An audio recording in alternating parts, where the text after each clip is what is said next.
यश चोपड़ा ने बॉलीवुड को कई यादगार फिल्में दी। उन्होंने हिंदी सिनेमा के अंदर रोमांस की एक अलग परिभाषा का जन्म दिया। वक्त के साथ उन्होंने दर्शकों के नब्ज को समझा और फिर एक के बाद एक ऐसे फिल्मों का निर्माण किया जो बॉलीवुड के सुनहरे इतिहास में दर्ज होती चली गई। अमिताभ बच्चन, रेखा और जया बच्चन की मुख्य भूमिका वाली फिल्म सिलसिला अपने कास्टिंग की वजह से सबसे ज़्यादा चर्चा में रही उन दिनों। रेखा, जया भादुरी और अमिताभ बच्चन को एक फिल्म में लाने का मुश्किल काम यश चोपड़ा ने अंजाम दिया। ये फिल्म व्यावसायिक तौर पर तो ज़्यादा नहीं चली, लेकिन इसके गीत बड़े ही लोकप्रिय साबित हुए। यश चोपड़ा ने फिल्म को हिट कराने के लिए कोई कसर नहीं छोड़ी थी, मगर सबको चौंकाते हुए सिलसिला बॉक्स ऑफिस पर अंधे मुंह गिर पड़ी। इस फिल्म में रेखा और जया बच्चन को बाद में लिया गया था, क्योंकि ये दोनों इस फिल्म की अदाकारा के रूप में पहली पसंद नहीं थी। फिल्म सिलसिला के लिए पहली पसंद थी परवीन बॉबी और स्मिता पाटिल। इस फिल्म के लिए जब यश चोपड़ा अपने दोनों एक्ट्रेस के तौर पर स्मिता और परवीन को फाइनल करके अमिताभ बच्चन को ये बात बताने गए, तो अमिताभ ने उनसे पूछा कि क्या ये आपकी आइडियल कास्टिंग है। ऐसे में यश चोपड़ा ने मन की बात कह डाली। हालांकि उनको पता था कि इससे अमिताभ नाराज़ भी हो सकते हैं। चोपड़ा साहब हिम्मत करके बोले, मैं तो जया और रेखा को साइन कराना चाहता था। तो अमिताभ ने थोड़े देर के लिए रुक गए और भावुक हो गए। उसके बाद उन्होंने बोले कि मुझे कोई दिक्कत नहीं है। अमिताभ बच्चन और यश चोपड़ा की मोहब्बत के किस्से बहुत हैं, लेकिन दोनों के अदावत का पहला किस्सा ये फिल्म सिलसिला से ही शुरू होता है। जब यश चोपड़ा को फिल्म सिलसिला के दोनों हीरोइन स्मिता पाटिल और परवीन बॉबी को श्रीनगर से फिल्म की शूटिंग शुरू हो जाने के बाद वापस भेजना पड़ा था। अपने आखिरी जन्मदिन पर मुंबई में तमाम लोगों के सामने यश चोपड़ा ने ये किस्सा सुनाया था कि कैसे इस फिल्म में स्मिता पाटिल की जगह जया बच्चन और परवीन बॉबी की जगह रेखा ने ले ली थी।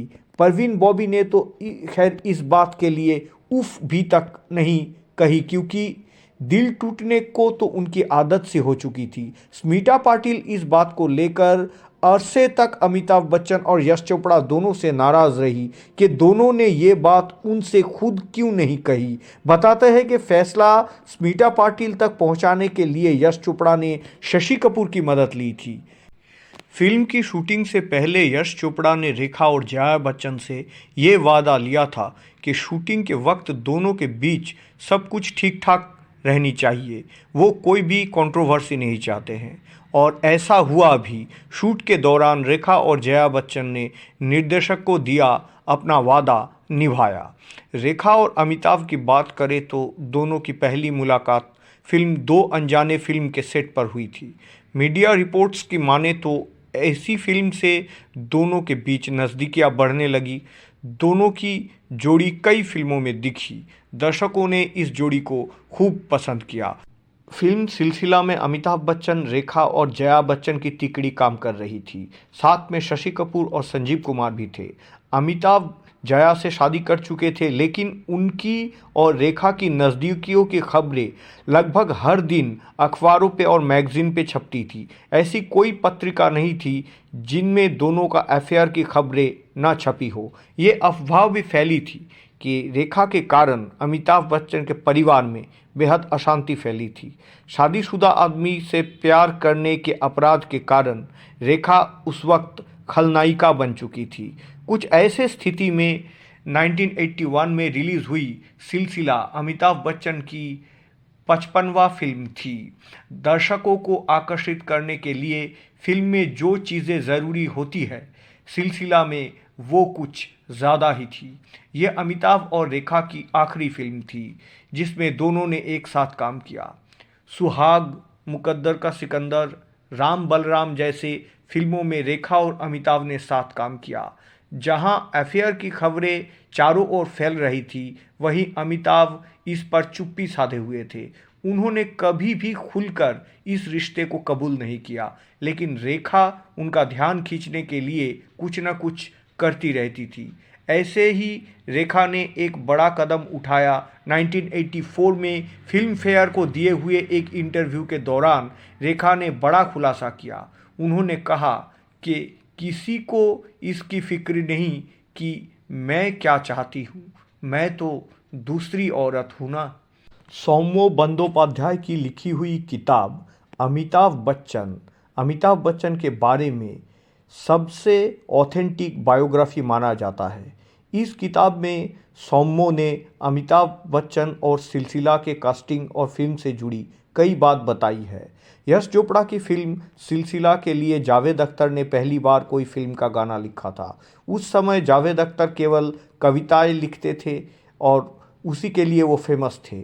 ये गाना था देखा एक ख्वाब तो ये सिलसिले हुए।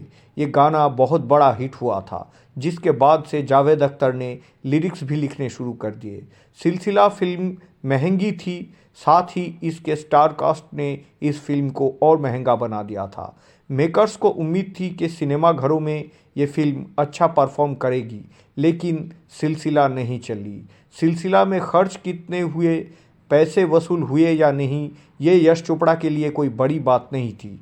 यश चोपड़ा के लिए हताशा ही सबसे बड़ी बात थी। ऐसे हताश उन्हें किसी और फिल्म से नहीं मिली थी। फिल्म ने उस वक्त बॉक्स ऑफिस पर एवरेज बिजनेस किया, लेकिन आज के समय में सिलसिला बॉलीवुड के एक कल्ट क्लासिक फिल्मों में एक मानी जाती है। ये फिल्म अभिनेत्री रेखा के दिल के बहुत करीब है।